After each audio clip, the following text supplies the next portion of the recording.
Hi there, I haven't checked this game yet, but I have a wee saying there from the Dutch there in the text format on the screen, which is in my Dutch, wit begint and wint, or something like that. And so I'll let you off the hook. That means the very much spoken about principle in chess. White begins and wins. Now this goes back a long way. If you want to look at Wikipedia, you'll find that Wikipedia mentions that white begins and wins a lot, way back. So it's about, 52% of wins for white. And they ask, well, what about the perfect game? The perfect game is what? What's the perfect game? If white and black play perfectly, what's going to be the result? So that's even debated, argued, spoken about, that sort of thing. So that's what it means. It means white begins and wins, as I often heard when I was a young boy with lots of Dutch people were around. So that was a challenge for me back then. Now this game I bring you now is a game that I've just played on, of course, leechess.org. It is 3 minute and the tournament is still going. I've got my second cup of coffee, the hourly Super Blitz Arena. So there you go. Let's have a look at this game, and it's a bit of a surprise. It's 1e4 and I've got the white pieces. So do I win or do I lose? And I haven't edited or checked the game to see how thorough in accuracy it is. So please bear with me, okay? Haha. So it just reminds me of one of the top arbiters in New Zealand when they were asked about my play. Yep, I'm not trying to brag, but this is what was said. They were asked about what to do about, or a statement. I'm rambling, a statement. I've said it before anyway, but I do like it. It's really one of those moments for me in chess, is to hear, Wegener finds your king and throws everything he's got at it. So I think this game actually represents that, because I like to find the king, and it reminds me of what Nigel Short says in chess. There's lots of variations, opening themes and everything like that. Grandmaster, super grandmaster Nigel Short, one of the best chess players ever to be on the planet. He says, at the end of the day, in my words, I haven't got the written information there. In my words, he says, end of the day, checkmate wins the game of chess. That's it. End of game. And so I do find that I tend to be very specific and just homing in on the king. So my plans in chess are pretty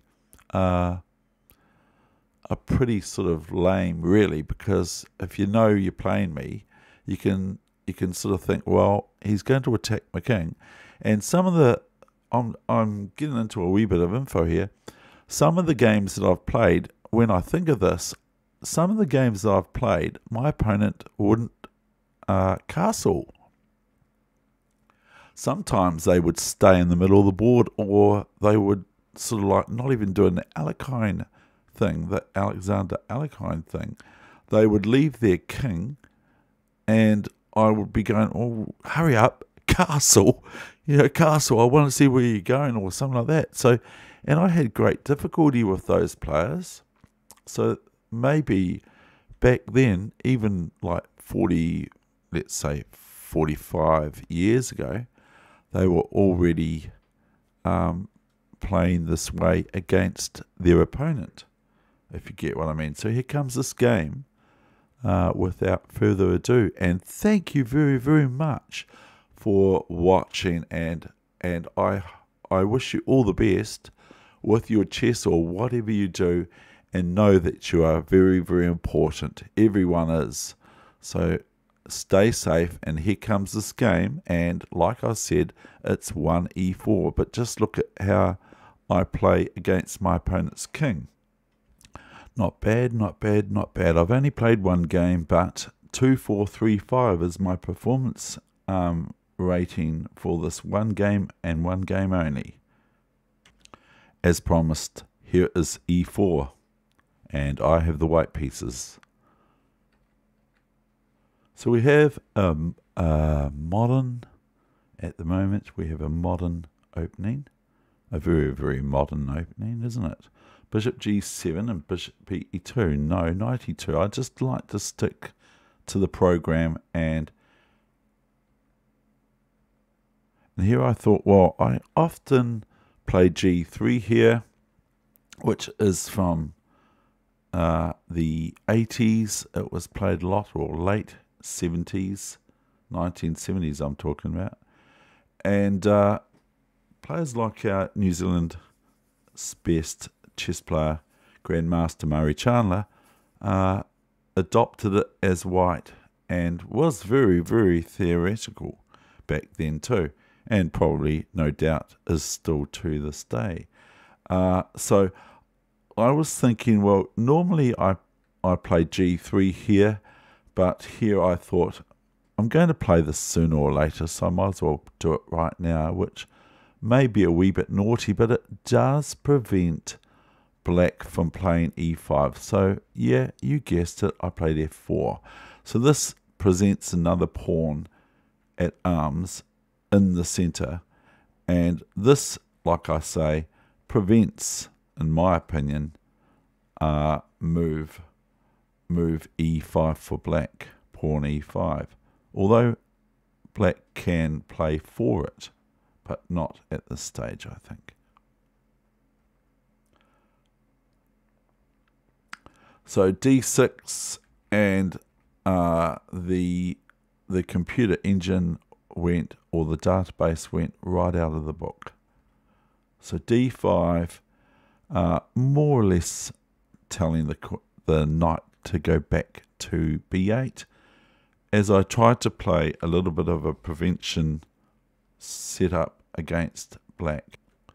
So here we go, that's knight back to b8, and now move 7g3, as I need to place the bishop somewhere, the light squared bishop somewhere, castling bishop g2, c5.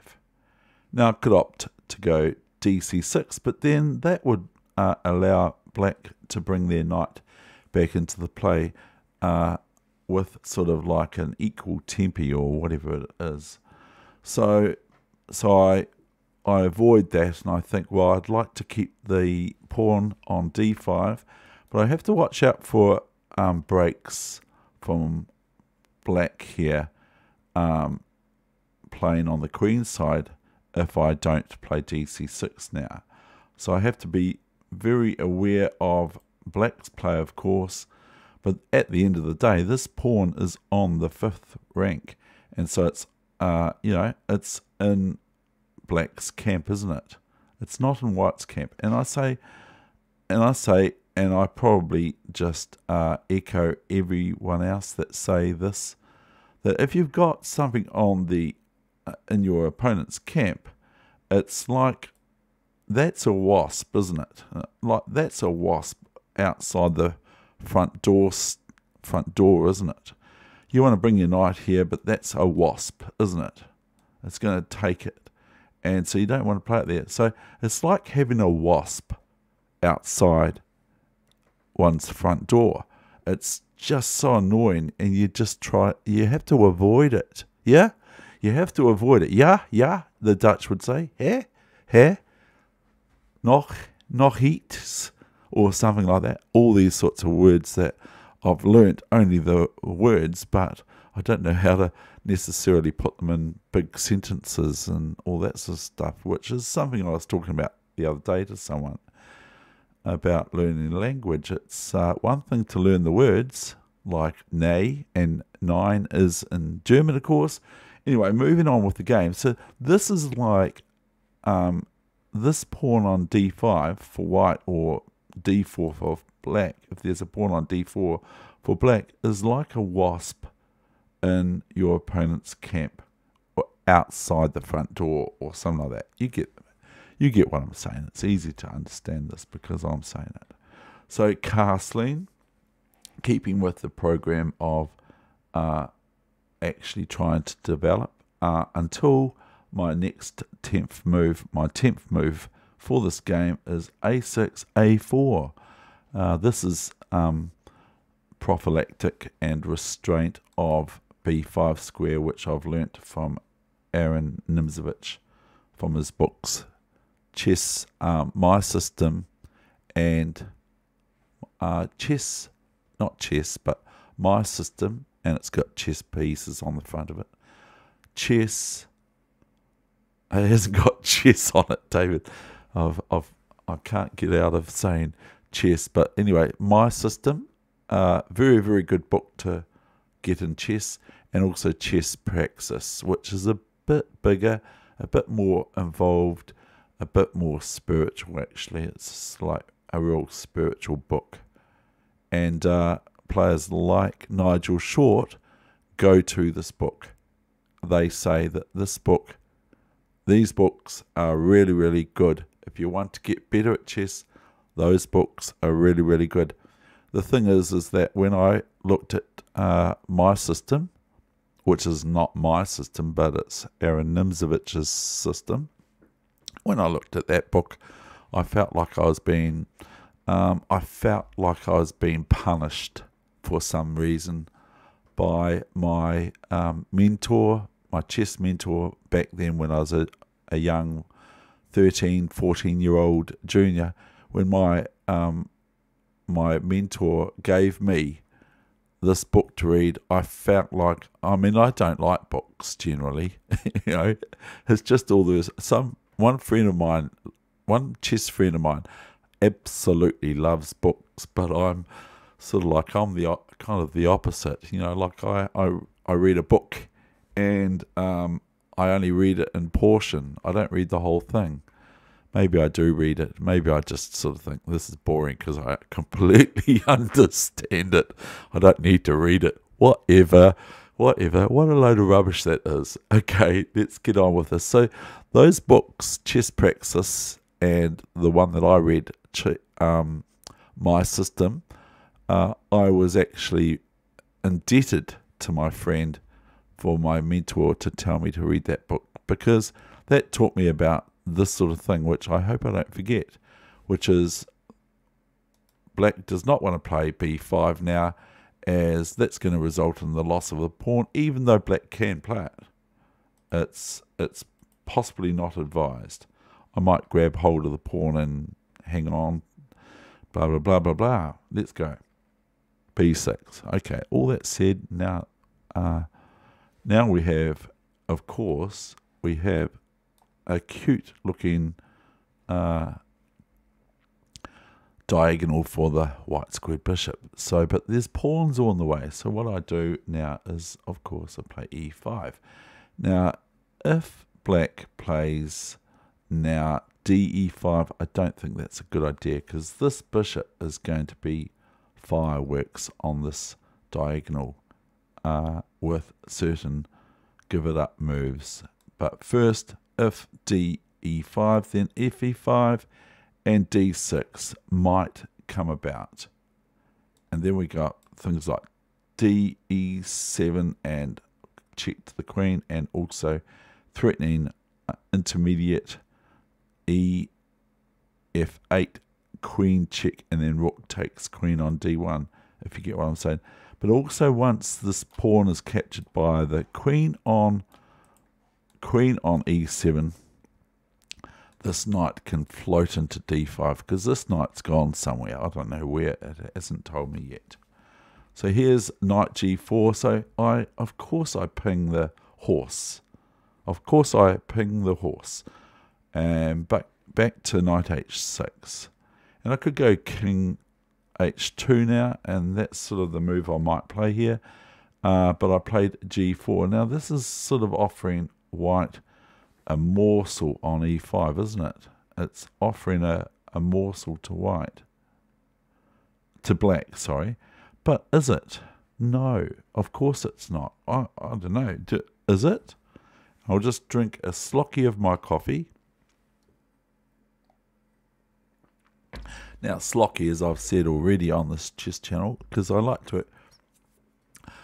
to bring a mixed bag, bit of variety, and that sort of thing. And I like to talk, obviously. But slocky, excuse me, slocky is in Dutch. Probably I haven't translated it properly, but slocky means to take a gulp of your coffee, or a sort of, lekker coffee, which is lovely bucket of coffee. I've already said that before. But if we look at this position, okay, then if we have our opponent black capture on e5, then we capture back, okay? So this pawn is off the board, and this one is where that was sitting. Then, of course, if bishop takes e5, okay, bishop takes e5, we've got just bishop takes h6, haven't we? Threatening the rook or whatever it's doing. So, moving on.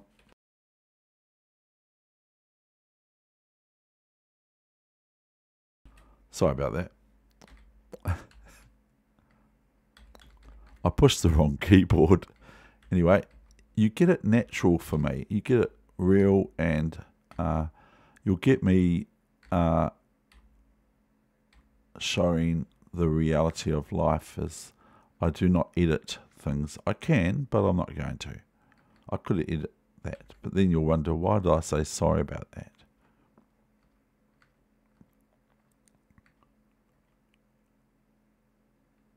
What happened there? Oh, this is another game. Oh, it's not. Did I do that right? E5. Ah.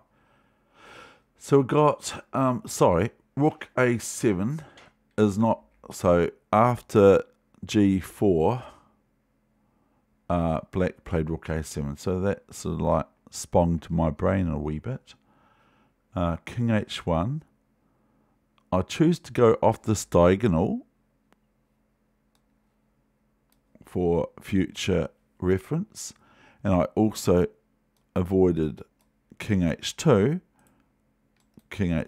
as one day black might have bishop g4 and knight g4. That did really do something to my brain, didn't it? That sort of outage. But I keep it real, because that's who I am. I like to keep it real. So we've got e6. This is an apex now in black's camp, and now it sort of forces the knight to go back to b8, doesn't it? Really, because the knight doesn't want to go to f6, as g5 is going to happen, and then I remember what the Grandmaster says that I watched the other day.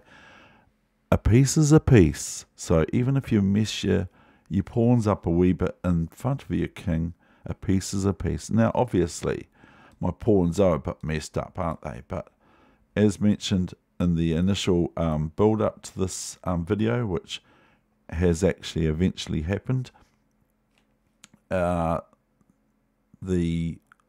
focus for me is on the black king in this case. So fe6, de6. Now the knight has to go back to b8, kind of. And so I've got all this sort of, like, I've got this beautiful diagonal. This pawn may be untouchable, but what do I do next about this pawn on e6 is now being attacked? So what do I do next? Do I play bishop d5? Maybe I play bishop d5. Or what would you do?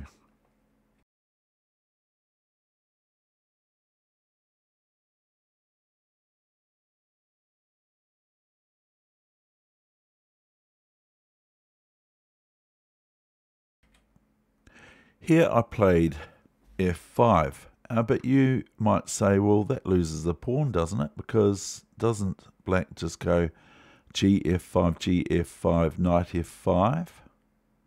Or rook f5 and rook f1? No, because what happens is I had planned after gf5, I planned bishop h6, which is not sure if this is good, but it looks good to me, because this this situation is that the board is cut. The board is cut in two with this e6 pawn. This e6 pawn is known to cut the board in half, or pawn on d6 or something like that. You can even sacrifice the e6 pawn, the e5 pawn to e6. You can even do that in certain positions like the Alekines as white, to break the board up into two, and when a pawn captures on e6, which is what happens in the Alekine, I think, then it gets in the way of the bishop. It has to be defended a lot if you want to keep it, and all sorts of other things too. So we've got bishop h6 and gf5. I'm trying to retain the pieces on the board, and also rook f5 is no good because of bishop e6. Here's bishop e7. That's quite reasonable to offer exchange, and especially being at my bad white squared bishop compared to black's nice white squared bishop or light squared bishop.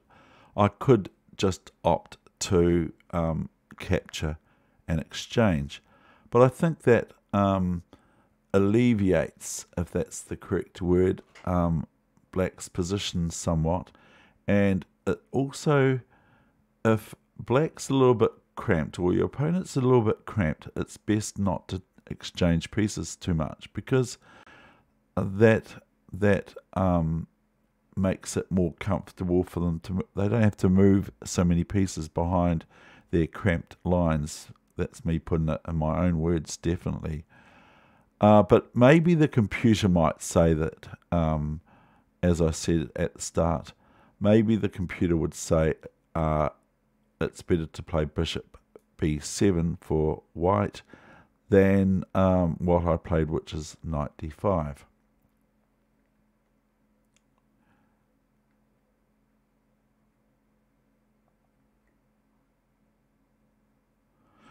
So I'm trying to hold on tight, and black's trying to get out of the cage. I think it's a cage. Now, there's no break, is there, for b5, because I just take this and the rook is on pre if there's a capture on b5 from black. So now here comes my white queen. Where should she go? To g4, f3, e2, d2, d3, h5, e1. Where should she go? She goes, obviously, she goes to h5. And then it's bishop f6. Now, in normal cases, I would have a dark squared bishop as white, and I'd go, oh, I'm going to take that, because all of a sudden all the black squares around black's king are weak. You know, sort of thing. But in this case, yeah, there's black squares too. But in this case, I don't have my dark squared bishop anymore, obviously. So I played rook g1. And rook g8, queen g8. So I bring this other rook. So we've swapped off a pair of rooks. And it's still about 10 moves till the end of this, so I won't want to take too long. I might find an exercise here and there, I'm not sure. Queen f8, now defending the dark squares a little bit more than the dark squared bishop of black's. So, what's a move that you can play, and I don't know if it's, like I said, I don't know if it's any good or not, but what's a move you can play here now? Is, of course, this move, rook g6, and whether this is threatening anything, it might be. Is it threatening anything? It might be. Is it threatening anything? What's it threatening? I mean, I've only just thought of this, maybe, but it's threatening something in 3 moves. It is, of course, threatening rook f6, and then not queen f6, but ef6, e7, and then this pawn is ready to queen, so it could be threatening that. And probably I might pounce on it if it occurs in the game. So, but here is knight c6, and I play now a bit odd, knight f6, ef6.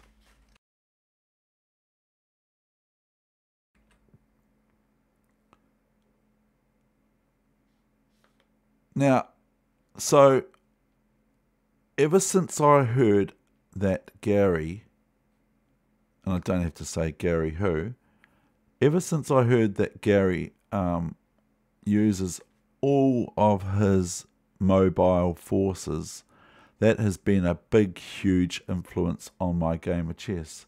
So here we go, knight d5.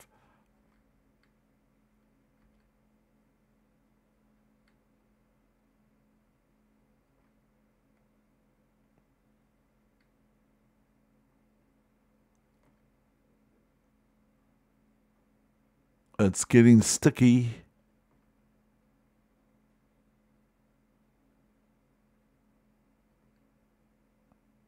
Could take, as I said, I haven't analysed the accuracy of this game. It's going to be definitely inaccurate. I could just play rook d6, but I didn't.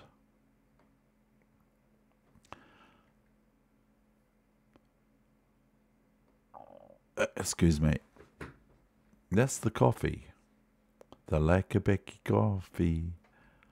Queen f7 and knight f6. What happens if now queen e7? What does happen? Oh, yeah, that's right. But I would have to play rook here first, possibly, but I haven't analysed this, so that's very important that I say that here, because otherwise... but queen e7 does pin my knight on f6 sort of for a moment. So knight f6.